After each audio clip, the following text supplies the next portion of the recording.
This is Ghost, and her existence was classified for 4 years. Despite her looks, she's not a catamaran. Ghost is a boat attached to two giant submarines that for the most part fly underwater, through air. But why the US government slapped secrecy orders on this privately built boat, calling it dangerous, to the extent that they didn't even want allied countries to have her, and how this boat can fly underwater is not what you think. The Ghost was built privately. In fact, the boat's inventor, Greg Sankoff, spent $5 million of his own money to hire engineers and naval experts to make the Ghost project happen.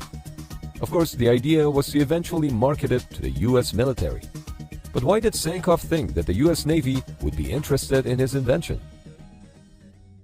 On October 12, 2000, while docked at the port of Aden in Yemen, USS Cole was hit by a small boat that was loaded with explosives and piloted by two terrorists. The explosion from the suicide attack created a 40-foot wide hole near the waterline and severely damaged the $1 billion ship. 17 American sailors lost their lives and 40 other crew members were injured. In the aftermath of the attack, Greg Sankoff started wondering about a gunship which could neutralize this type of threat. Furthermore, Sankoff came across a US Navy wargame report called Juliet, which simulated the US Navy attacking a force of small, high-speed boats. The simulation estimated the US Navy suffering about 20,000 casualties in 2 days. This motivated Sankoff to start a new company, Juliet Marine Systems, named after the report itself, and the work began on a prototype which would eventually become the Ghost. The threat of small boats that could disable much larger warships is not a new idea. Small torpedo boats of the early 20th century did exactly that to the battleships. Until 2011, the Ghost project was kept a secret. All the testing was happening at night. But on August 11, 2011, the US Navy removed the secrecy order, and some $22 million of private money later, the Ghost made its first public appearance. A striking feature of this boat is stealth. The Ghost has a very low radar cross-section for its size, meaning that most larger ships won't pick her up on their radars. And while this makes Ghost a great candidate for reconnaissance operations, her primary mission is fleet defense. A squadron of Ghost-like craft could protect a flotilla of larger warships near shore against smaller maritime threats, be it terrorist boats or unmanned maritime systems. The Ghost can be equipped with a M197 20mm rotary cannon, as well as missiles like the Griffin or advanced precision-kill weapon system rockets. Aside from fleet defense, the vessel can also conduct anti-submarine warfare, piracy protection, and mine countermeasures. Plus, it has a variety of sensors for reconnaissance purposes.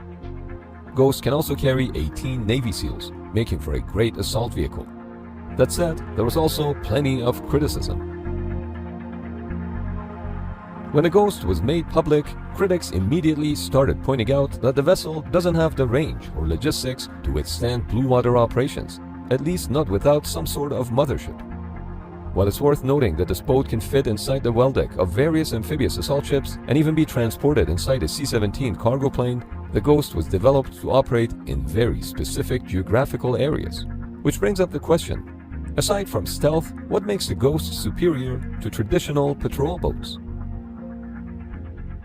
Small patrol boats are quite unstable in high seas, moving up and down and side to side with the motion of the waves. This makes it incredibly difficult to drink a cup of coffee or launch any sort of weapons from patrol boats during higher sea states.